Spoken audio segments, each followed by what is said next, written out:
የአዶናይና የዩቲ ኮላብ ማድረግ ብዙዎችን እያነጋገረ ይገኛል።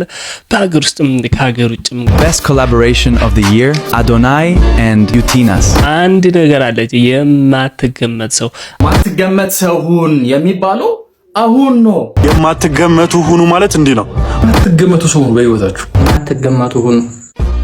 አዶናይ ራሱ ኮላብ አድርገናል ብሏል። የአመቱ ምርጥ ኮላብ ይዤላችሁ መጥቻለሁ።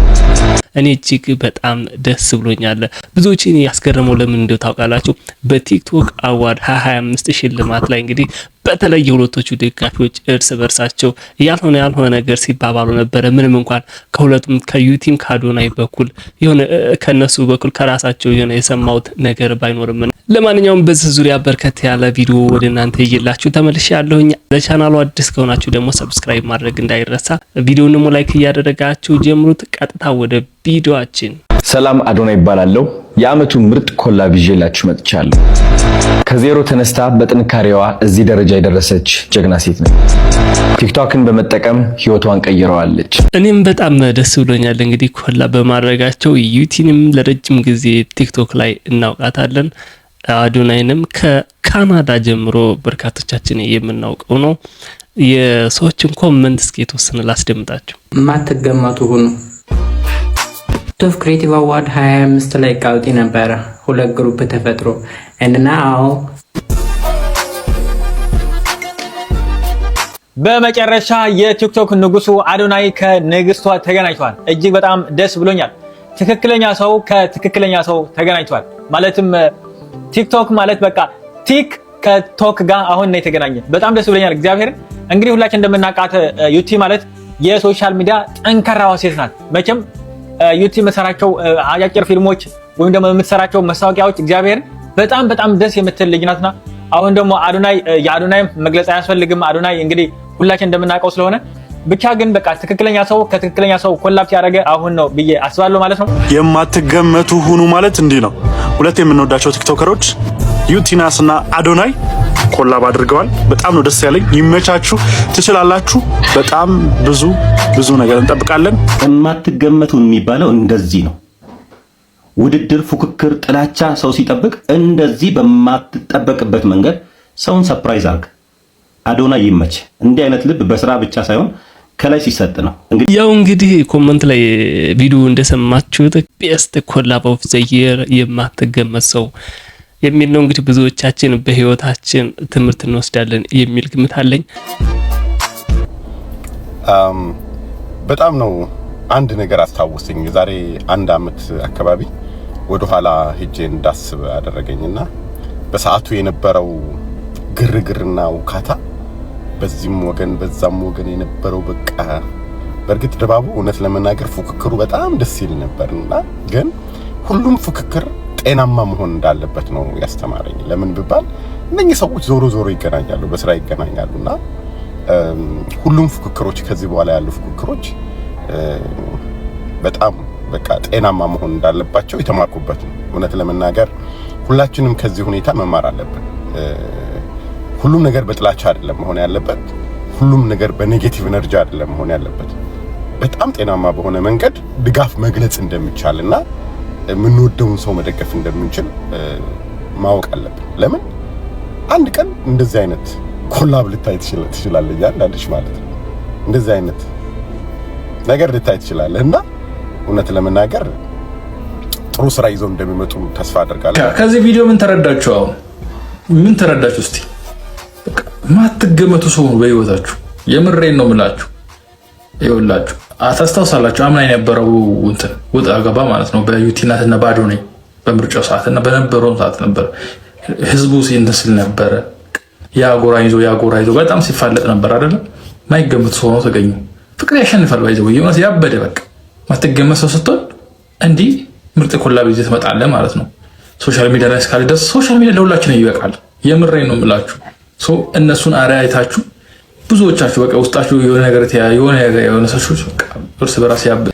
በተያያዘ እንግዲህ አዶናይ ቲክቶክ አካዳሚ በነገው ዕለት እንደሚመረቅ አስታውቋል። ልክ እንደ ዩቲናስ ቲክቶክን ማሸነፍ የምትፈልጉ ከሆነ ከፊታችን ቅዳሜ ሰኔ 20 ወይም ደግሞ ጁን 27 አዶናይ ቲክቶክ አካዳሚ ይመረቃል። ሶሻል ሚዲያ ላይ ህይወትን መቀየር እንደሚቻል የሚያሳይ ነገር ነው።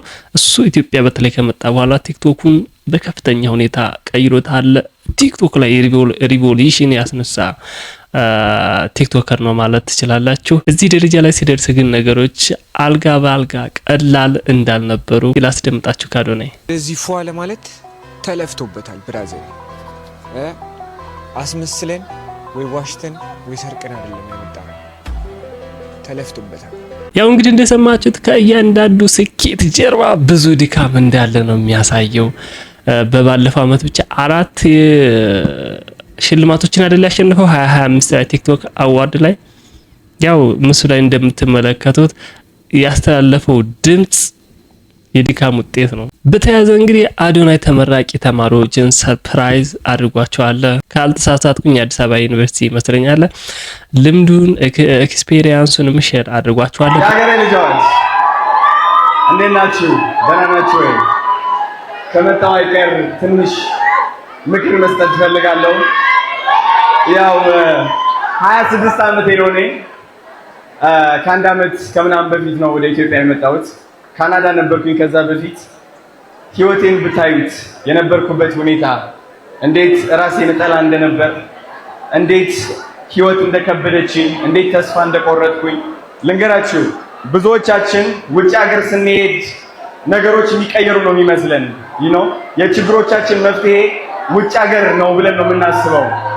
እኔ ውጭ ሀገር በጣም ብዙ ተሰቃይቻለሁ። ባይ ዘ ዌይ ውጭ ሀገር መለወጥ ትችላለህ፣ ግን ብዙዎቻችን ችግራችን ምንድነው? ኢትዮጵያ ሆኜ መቀየር አንችልም እንላለን።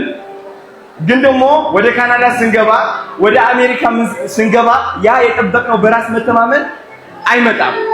እንደውም የባሰ ይጎድላል። እንደውም ራሳችን ዝቅ አድርገን ነው የምናየው።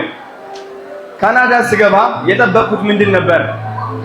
ኦኬ አሁን ሀብታም ሆናለሁ፣ አሁን እለወጣለሁ፣ ሊያልፍልኝ ነው በቃ የታባት ሊያልፍልኝ ነው በቃ ብዬ ቀና ብዬ ገባው። ከዛች ድንበሯን ሳልፋት ድንን አልኩኝ። እስቲል አሁንም ራሴን እየጠላሁት ነው።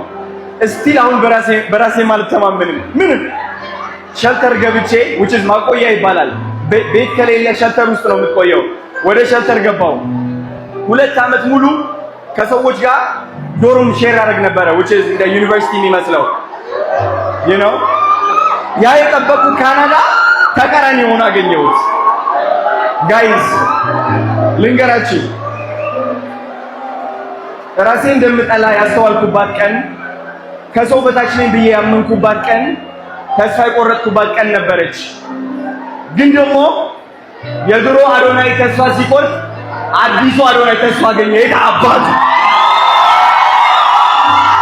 በተለይ ብዙዎቻችን ከሀገር ካልወጣን ህይወታችን ይቀየር የማይመስለን ወደ ውጭ ለመሄድ ብቻ ሁሉ ጊዜ ፍላጎት ያለን ኑሯችን ከውስጣችን ወደ ውጭ ካልሆነ ራሳችን ላይ ካልሰራን የትም ቦታ ብትሄዱ የሚቀየር ነገር የለም። ምክንያቱም ራሳችንን ነው ይዘን የምንሄደው። ምናልባት ኦፖርቹኒቲ የመጠቀምና ያለ መጠቀም ጉዳይ ትንሽ የተወሰነ የሚሆን ልዩነት ሊኖረው ይችላል። ቀና ትላለህ፣ ቆፍጠን ትላለህ፣ የታባቱ ትላለህ፣ እሰያቸውን ትገረቷለህ።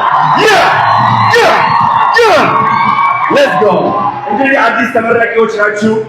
ከአሁን በኋላ ህይወት እንዴት እንደሆነች ሜቢ ግራ ሊገባችሁ ይችላል። ጋይስ ምንድነው ማድረገው? ይኸው ተመረኩኝ። እሺ ምን አይነት ስራ ይሻለኛል? እዚህ ጋር ተቀጥሬ ልስራ ወይስ የራሴ ቢዝነስ ልክፈት ወይስ ሶሻል ሚዲያ ቲክቶክ ልክፈት? ምንድነው የሚሻለኝ? በእናታችሁ ምንድነው? ቁጭ ብላችሁ ልትጨናነቁ ትችላላችሁ። እዛ ቦታ ውስጥ ስትሆኑ እቺ ቃል እንድታስታውሱ ፈልጋለሁ። እግዚአብሔር በር ይከፍትላችኋል። በር ይከፍታላችኋል። ሁሌም ወደ ውስጥ መመልከት ነው። ሁሌም ወደ እግዚአብሔር መመልከት ነው። እና እኔም አሁን አንድ ነገር መጨመር የምፈልገው ሀገር ውስጥም ሆኖ መቀየር ይችላል። ሰው ከሀገር ሞቶ እንዳልኳችሁ ትንሽ ኦፖርቹኒቲ ስላለ ራሳችን ላይ ኢንቨስት የምናደርግ ከሆነ የመቀየር ፕሮባቢሊቲው በትንሹም ቢሆን ሊሻል ይችላል። ሀገራችን ላይ ግን መቀየር ይችላል። አዶናይ ከካናዳ ከመጣ በኋላ ነው እንግዲህ ነገሮችን ሁሉ በጣም በከፍተኛ ሁኔታ እያስተካከለ የመጣው የራሱን ብቻ ሳይሆን የብዙ ሰዎችንም ህይወት እንግዲህ ወደ ኢትዮጵያ ከመጣ በኋላ በሚገባ ቀይሯል።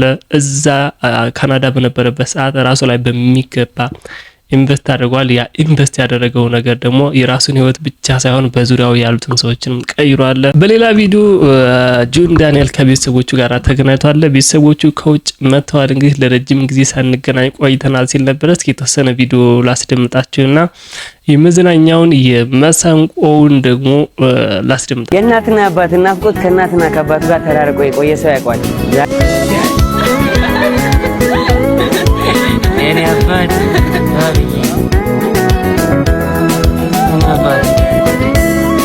ቢግ ላቭ ኤንድ ቢግ ሪስፔክት ያው ጆን ዳንኤል የሚታወቅበት ነው።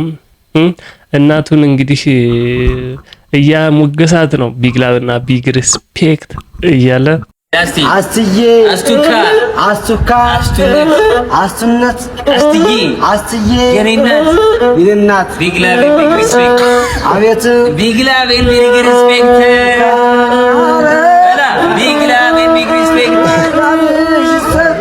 ቢግ ላቭ ኤንድ ቢግ ሪስፔክት አረ ፊቱ ላይ አድርገው ሱራ ቢግ ላቭ ኤንድ ቢግ ሪስፔክት ቢግ ላቭ ኤንድ ቢግ ሪስፔክት ቢግ ላቭ ኤንድ ቢግ ሪስፔክት ምን እንዳይረሳሽ ቢግ ላቭ ኤንድ ቢግ ሪስፔክት ተረሻ ፍቅር ያብዛል።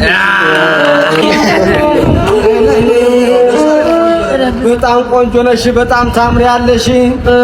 አንደ ከምትወጂው ነው የማረሳሽ። አቤት በጣም ቆንጆ ነሽ፣ ግስ ይበልጣል ይበልጣል አበቃለሻችሁ ያለዛም ያመልጣል ያለዛም ያመልጣል። እንደው ዝም ብዬ ስመለከትህ አስመጥና ላኪ ትመስለኛለህ። ወልብሰው ነገር አለ ብዙ ሰጣለሁ ከሱ በላይ ለኔ ዘፍ ቆንጂዬ አትሙች እንደ ሰው ባለው ታበያለሽ ቋለው ሰው አይኗ ፈራፈራ ትንጓፍሬ ማን ይበልጣል? አዎ ማን ነው ይበልጥ? አንቺ ያው ትንሽ ፈታ ስላደረገኝና እናንተንም ፈታ ያደርጋችኋል በሚል እሳቤ ነው ቪዲዮውን ያመጣሁት። ያው በዚህ ቻናል የመዝናኛና ቁም ነገር ስለሆነ ሁለቱንም ስለሚቀርብበት የዕለቱ የመጨረሻው ቪዲዮአችን ሄለንና ከወርቁ አይተነው ጋራ በተያያዘ ነው። በንግግር በመሐከላቸው ያለውን በንግግር ተፈቷል የሚል አይነት ወሬ ሰማው ልበል። እስኪ እዩዳ ብላ አስደምጣችሁ። ጉድ ጉድ ጉድ ጉድ እንዳልኩት ትናንትና እንደነገርኳችሁ ክሱ ውሸት እንደሆነ ፌክ እንደሆነ ዛሬ ራሷ ወጥታ ከወርቁ ጋር ተነጋግረን ጨርሰናል አለች። ምን ማለት ነው ጨርሰናል? ይቅርታ ብየው ይቅርታን ተቀበለ እና ክሱን አነሳልሽ ማለት ነው? ምን ማለት ነው ጨርሰናል? ይኸውላችሁ ጋይስ እኔ ወርቁ አይተነ እሷን ይከሳታል ብዬ አላምንም። አንደኛ ለመክሰስ በቂ ያለው ንግግር አላደረገችም። ዴፊሜሽን የስም ማጥፋት በሚለው ራሱ በጣም በጣም ከባድ ነው። ስም ማጥፋትን ራሱ በህግ ወስዶ ፍርድ ለማግኘት ቀላል አይደለም። ገባችሁ? በጣም በጣም በጣም ብዙ ነገሮች ያስፈልጋሉና ግን ይሄ ከመጀመሪያውም ድራማ እንደሆነ ነግራችኋለሁ።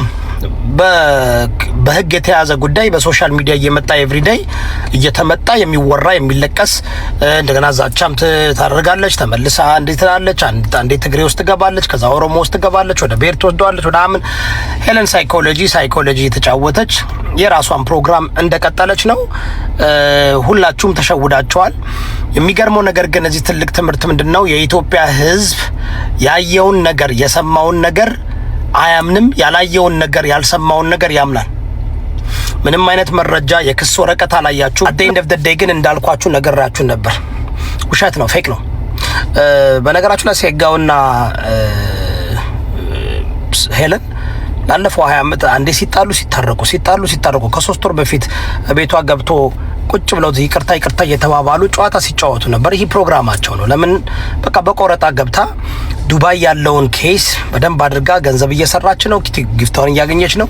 እናንተ አብዛኞቻችሁ ሰዎች ደግሞ እያዘናችሁ እየሰጣችኋት ነው። ያው ኢንተርቴን ካረገቻችሁ ካዝናነቻችሁ በቃ ስጧት፣ ይመቻት። ሄለን ሳይኮሎጂ ይመችሽ። እሷም ተሳዳቢ ናት፣ እሷም ባለጌ ናት፣ እሷም ግለሰብንም ልጅንም ምንንም ትናገራለች፣ ተናጋሪ ናት። ስለዚህ አንድ ግሩፕ ናቸው ማለት አንድ ናቸው። ያው ብሔርና ሃይማኖትን አትሳደብም እንጂ በጣም ታስተላልፈው መልእክት በትዳር ውስጥ ትገባለች፣ ምን ታረጋለች፣ በጣም ሁሉ እኮ ነው የምታባላው የምታጋጨውና ግን ያው ወርቁ አይተነ እንዳልከሰሳትና ክስ እንደሌለ ዛሬ ራሷ መጥታ ክስ በቃ እኔና ጨርሰናል አለች። በቃ ጨርሰናል፣ ካሁን በኋላ በቃ ጨርሰናል ተቀብሎና ምናምን አዩዳ ባፍ እንግዲህ እንደሰማችሁት በንግግር ፈተውታል አይነት እንደዚህ አይነት ይዘት ያለው ነው አይመስለኝም። እኔ ከሄለን ፈተናል የሚል ነገር ከሱ አፍ አልሰማሁኝም። ይሁንና ግን ፈተውት ከሆነ እጅግ በጣም ደስ ነው የሚለኝ። ምክንያቱም ያው ልጆች ስላሉ በጣም ያሳዝናሉ። እሷም ስታለቅስ አይታችኋታል ብዙ ጊዜ። አንዳንዶች ይሄ ድራማ ነበር ከመጀመሪያ ይላሉ። ድራማ ግን አይመስለኝም። ምክንያቱም በዜና ሳይቀር ተዘግቧል። ዘሀበሻ ዘግቦታል ነበረ። ምናልባት እንግዲህ አቶ ወርቁ ሰፊ ልብ ስለሚኖረው ይቅርታ አድርጎላት ከሆነ ወይም ሊያደርግላት ከሆነ ደስ ከሚላቸው ሰዎች መካከል አንዱ እኔ ነኝ። እናንተስ ምን ተሰማችሁ? እስኪ እሷን ንግግር ደግሞ ላስደምጣችሁ። ሰርፕራይዝ ያው ጉዳይ ከሱ ጋር እንጂ እናንተ እዚህ የምትንጫጩት ከእንቁራሪጥ በታች ናችሁ። ድምጻችሁ ብዙ ይመስላል ግን እንቁራሪጦች ናቸው። ዝም ብላችሁ ጭቅ እንከን የምትነፉ ናችሁና ዛሴት